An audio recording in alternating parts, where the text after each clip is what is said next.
This is Stephen Platinum, your friend in wrestling, with Platinum versus Dynamite. This is from April 14th, 2021, the first where they don't have to go against NXT in the new era. Well, I said that Raw was terrible. That's my sum up. NXT was one of the best shows they ever did, and certainly the post-Mania show that we wish Raw was. And now we have Dynamite. What do I think about Dynamite? Early impressions, they're mixing it up a little bit, and they're showing signs of maturity. That might not be the word that a lot of people want to hear, but it's the word that I'm going to say. They definitely had some highlights on the show. They didn't overdo anything, and they did have a wild and crazy brawl, but they kept it to just one. They didn't overdo anything, and they got a lot out of very little, which was kind of a hallmark of Dynamite at their height. At the earlier part of the year and last year, it's when they're doing more with less.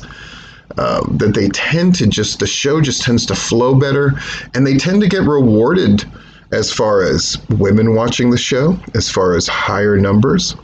That sounds counterintuitive, right? If you're doing more and you're giving them more, you should get more. But what ends up happening is things lose their value, and instead we get a little value on this show. We addressed the thing of the Bucks just basically going, we chose to be family. We chose to take emotion over money and that kind of thing. And then we had the official open of the show. And we had Mike Tyson in a promo. They got, let's say what you want. They got some use out of Mike Tyson tonight, and I thought it was really cool. Mike Tyson with MJF. MJF tries to give him a check. Mike rips it up, eats part of it, and then spits up some of it on MJF. It's a choice. They run down the card. I like that they're doing this before the match. We know that they always open with the match, and that made total sense when they were going against NXT. You want to get them early and hook them and hold on to them.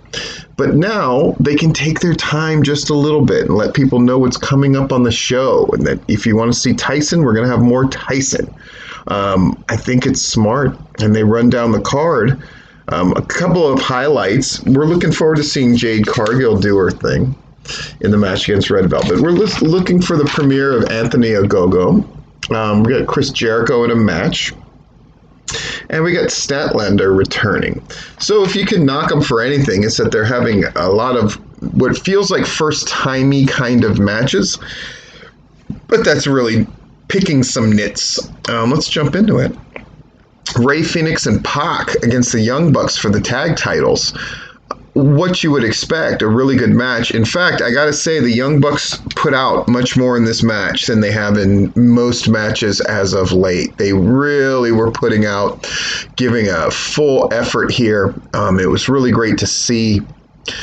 And it's these little touches. When AEW slows down and does these kind of things, it really makes for a great product. Now, budget busting aside of having all of these teams that are basically being paid to watch the tag match, you know what? It's not my money, and I gotta say it makes for such a great visual of all the other tag teams watching this match. It gives the tag team title such importance and such weight in a way that nobody else does. If right now NXT is trying to lay claim to the best women's division in all of wrestling, let me just say, I think it's undeniable and very obvious that AEW has the tag division sewn up. And we'll have a little discussion about women's divisions in just a bit. The Young Bucks, they do a split screen, which again, they haven't done for the first match in a long time because they always lead with it. But here, it's fine. They hook and drag us through the commercial break. And then the finish of the Young Bucks pulling off Phoenix's mask and then hitting him with a double super kick, I thought was very clever, very heelish. It registered with the crowd in a correct manner. I really liked it, and they won. Then we had Paige with the Dark Order. Paige was supposed to answer a question about the Bucks and that kind of thing, and he completely sidesteps it to talk about John Silver's shoulder injury and then leaves. Interesting.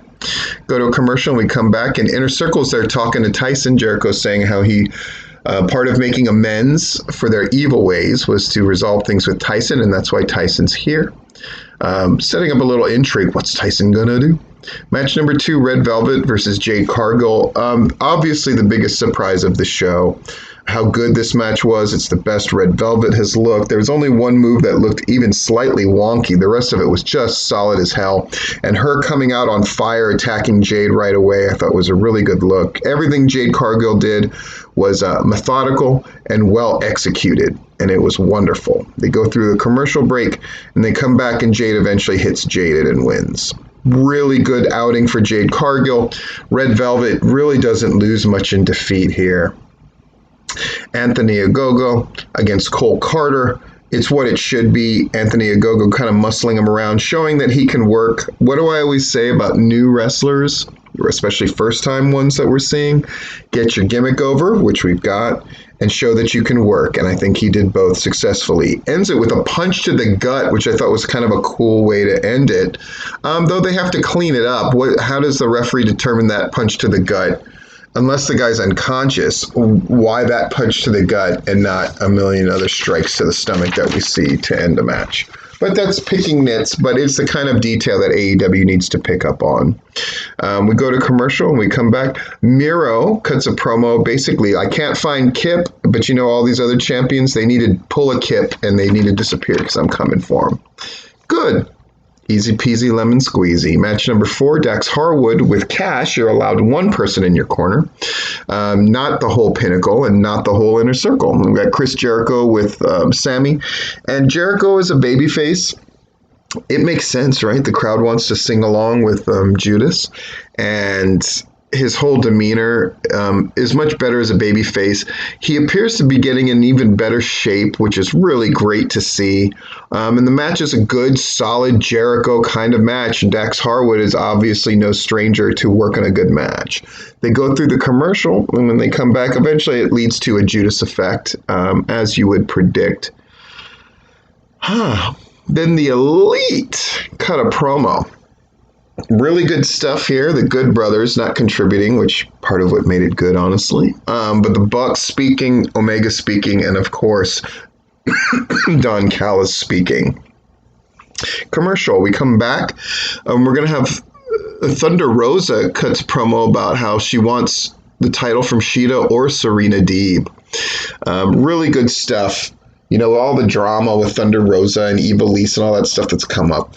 I got to say, if you got to back one of them, you got to back Thunder Rosa. I mean, she's a great talent, and NWA will be very sad to lose her when and if that happens, I'm sure. Match number 5, Chris Statlander against Amber Nova. Amber Nova looked great. She always looks great, but boy, I'll tell you, with Jade Cargill and Red Velvet, who are relatively new, Chris Statlander, who's returning, and Amber Nova, who's new to an AEW crowd, and then we're going to have Shida against Ty Conti, and all of a sudden, I gotta say, for the women's division that was much derided, boy, have they recovered. I mean, this whole tired game of AEW's women's division's terrible. I mean, you got to throw that in the trash, man. I mean, Thunder Rosa, Britt Baker. I mean, come on. They have shored up their women's division, whether people want to admit that or not. It has definitely happened. Chris Statlander wins. That way we can see the best friends. It's all good. Amber Nova, I think, looked really good in defeat, and I hope to see her more often. Chris Statlander, by the way, wins with a Supernova pile driver, which is kind of a front version of the move that Trent does. Team Taz talks about Christian Cage. They're going to address Christian Cage after the break. We come back from the break. Tony Schiavone's talking to Christian Cage. Out comes Team Taz. This is closer to the Christian I think I want to see, and that can draw some money. Outwork everyone is fine, but that's not a thing that's going to attract eyeballs. But Christian being funny, taking those shots at Taz and Team Taz definitely works. Hobbs comes down to defend the honor of Team Taz, and they have a nice little scrub, right? A nice little fight here. Christian at one point gets distracted by Hook, who he intercepts from attacking him from behind, but then Hobbs takes over and lays Christian out. So now we're going to have a match for next week. Makes sense to me. Again, you notice what AEW has gone away from doing, much to their benefit. using one half of the show to promote the other half of the show, right? They're setting up things for next week. They're setting up things for their next big event, which is the 7th of May. And then their pay-per-view is May 30th, and I'm going to be there for it. I'm excited.